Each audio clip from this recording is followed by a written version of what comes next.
If you don't have a weapon and an enemy is close by, then make sure you get a weapon as soon as possible. Instead of using pickaxe on this player, I jump down because that's the fastest way to get loot and then find them later without a weapon for an easy kill.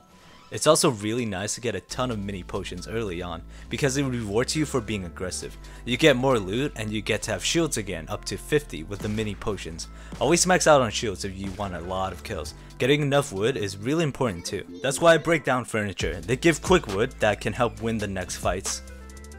When you hear gunshots, run towards the sound, but don't run in the middle of town, or you get shot at by a lot of people. If you're being shot at, make sure you get to cover immediately before trying to fight back, because they are aiming at you already. So if you take your sweet time aiming back, then you're getting screwed. Instead, break the aim by getting behind a tree or something like that. Then you can fight back on even footing. If there's no immediate cover, then just build your own with a wall and stair for bonus height advantage. It's the whole reason I always make sure to get at least 30 wood before exiting the first house. Make sure you know how to use your gun in a fight. This guy's using the assault rifle like it's an auto shotgun. You can get away with jumping and shooting with shotguns, but if you're jumping and shooting with the AR, then welcome to Potato Land. Because the spread's huge when you jump with the AR, that you just look like an idiot spazzing out doing no damage.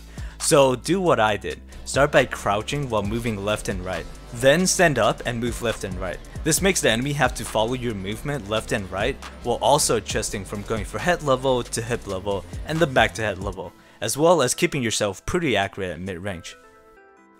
If you take a lot of damage out of nowhere, then make sure you go to cover or build cover, and then heal up if the enemy can't rush you. And if you're still at a huge disadvantage after that, try to get into a better position or just disengage. In this case, I can't go anywhere, so I wait and notice the guy moving away from the door, so I take that time to reposition. Then I get 2 easy headshots because I have the high ground. It's very easy to get the high ground in this game, as long as you have enough material. So avoid rushing into fights where you have little chance of winning. Wait until you can get into good position to start the fight.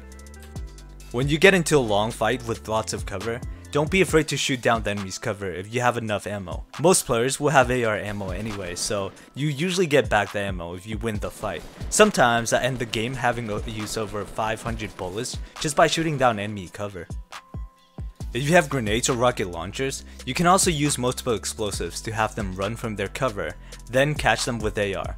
The key is to just have constant pressure on them so that they're not hiding and healing up.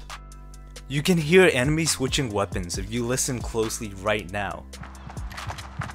You can hear the shotgun being loaded. Always listen for these types of sounds because a lot of players will switch to their shotguns when they're close to you, so be ready to face them as soon as you hear it. The thing about jumping right next to the enemy and shooting is that you have to move your mouse a lot more than if they were a couple feet away from you, because they can circle around you easily up close. You have to turn really far, sometimes even all the way around to aim at them. This guy looks like he was just firing as quick as possible without even aiming. Take a moment to aim. Shotguns have low fire rate, so you gotta make sure every shot counts. If you want to find people to kill, a great way is to run towards the supply drop. A lot of people will normally go for it because they want kills or they just need weapons, ammo or shields.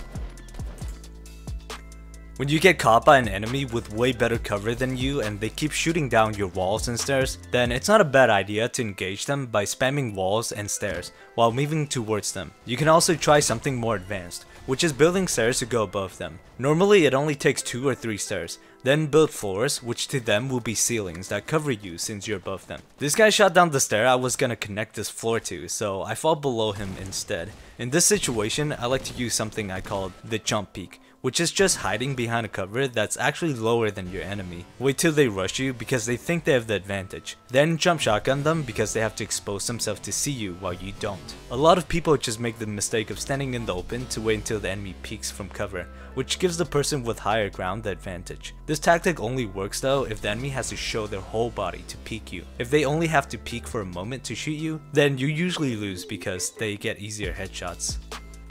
If you're engaging from pretty far and the enemy has time to shoot your stairs down, then build 2 stairs side by side. This way, even if one stair is shot down, the whole thing won't collapse. Normally I would take my time killing this guy with rocket launcher from above because it's super easy to get kills that way, but a sniper shot me from behind so I had to jump off to avoid him.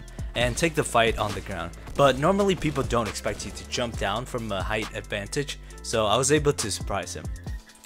Always make sure that there are no enemies rushing you before you start using a medkit, but in this case, I didn't have time to use it and loot because of the storm, so I looted first and then medkit after going to the circle.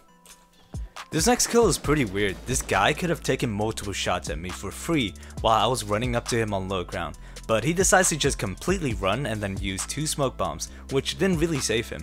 You can usually just run around smoke bombs because they're harmless and anyone who tries to hide in it won't be able to see anything.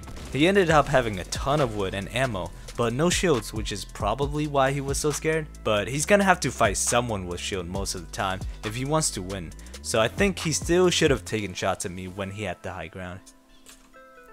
This next kill is actually really painful to watch. He doesn't even shoot me because he was busy switching between his sniper and pickaxe.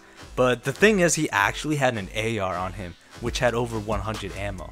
I'm guessing this guy was using scroll wheel to switch weapons. I recommend using keybinds instead and having your weapons in the same slot, like AR on 2, shotgun on 3, and that's basically all you really need. You rarely have to switch to anything else instantly or you die. Except buildings, of course, which I recommend as well to have specific keybinds for them. Normally you want to avoid big fortresses on high ground because you end up getting shot from everywhere when going for those, but when it's just you and one other player, then it's okay to go for it. If it's too high, then try to shoot it down with rockets or even AR. I accidentally fall down, so I just went for the circle, which is another option if the circle moves away from their fortress. The guy kinda misplays here by going down with me. The circle wasn't on him yet, so he could have tried to shoot me from high ground before moving down. So I ended up out-trading him for the win. And that's how I won a game with 12 kills. Tell me what the most kills you guys had in one game is. Maybe this video will help you get it higher. Give it a like and subscribe if you find it helpful. Thanks for watching.